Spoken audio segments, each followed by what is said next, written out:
Hello everybody, my name is Trace and welcome back to Warframe. Today I'm going to show you my build for Mirage. And for this build you're going to want Energy Siphon or Corrosive Projection, your choice.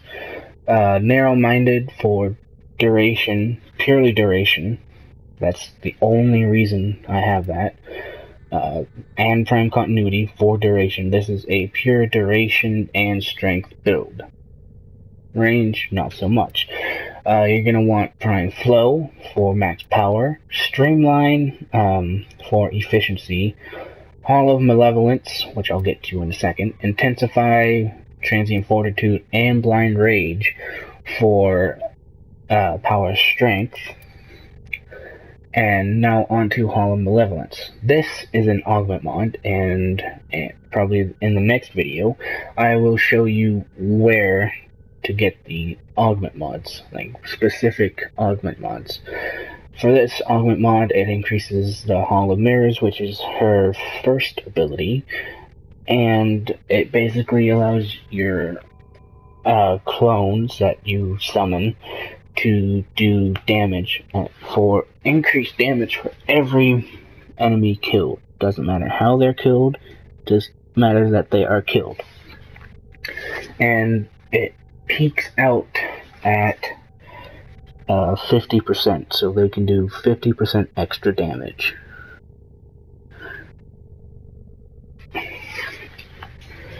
Now, I believe, do not quote me on this, but I believe Mirage holds the title for being the highest DPS in the game, which means the highest damage per second. Oh, I am not 100% on this. I heard it from a few friends, and I can actually say that, in my opinion, she can be the highest DPS based on the fact that if you do the Hall of Mirrors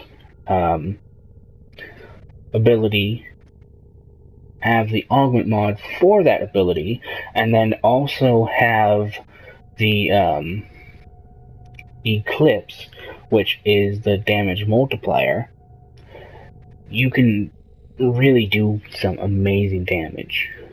It may not be much, but it's going to help out a lot since it's a 4.28 multiplier.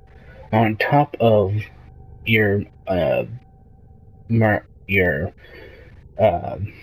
not for a better word, mirages that you create from Hall of Mirrors being able to do 50% extra damage. So they're basically doing 90% damage. Or 92% damage with the Hall of Malevolence maxed out.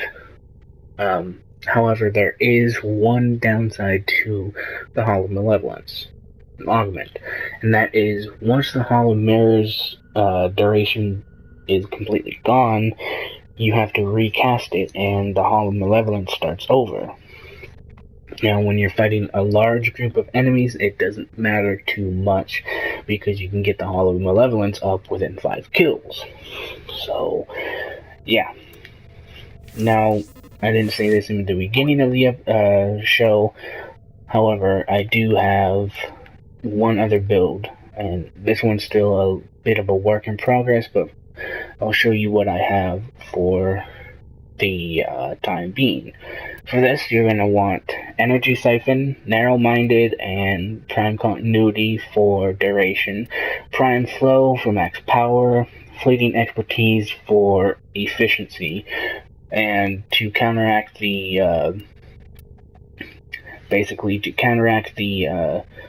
duration lost from Fleeting Expertise, you throw on Constitution as well, which is a nightmare mod and one of the rarer ones to get. So if you don't have these two, if you have Prime Continuity and Narrow-minded, you should be good. But also you're going to want Streamline and Overextended. Now this is a blinding build, which basically relies on Mirage's ability to blind enemies. This comes in handy when you don't have an Excalibur for a radio blind. And I say that because not everybody has a Excalibur, or they don't like Excalibur.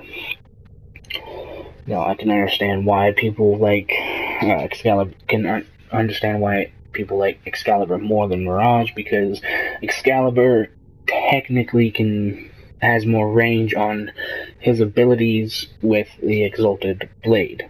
Now, off of the topic from Excalibur, this build does not have an augment, unfortunately. I wish it did, but I will actually look into that.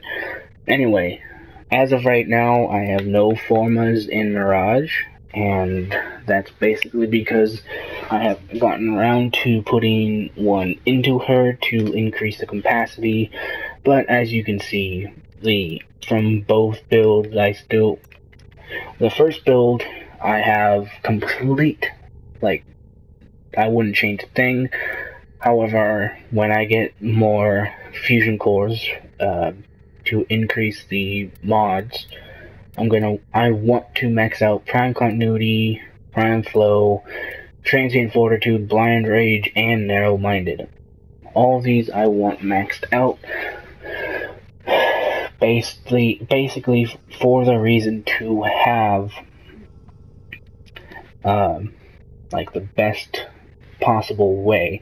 And this is probably going to take 2 to 3 formas, depending on exactly how many it takes.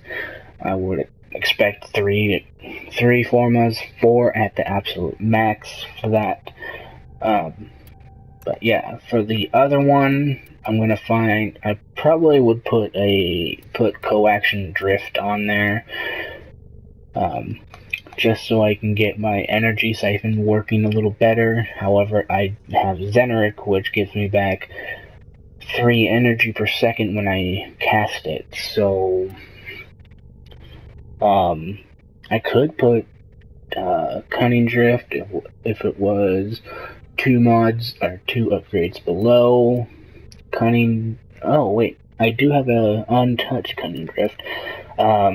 Endurance Drift for max power. Anyway, I'll fiddle around with it later on to actually see what I should actually put on. I need to go through all my mods, which you can tell it's going to take a little while to do. Anyway, I thank you all for watching, and I hope you like the video. If you do, please like, comment, and subscribe for more. And I'll see you guys in the next video. Adios, amigos.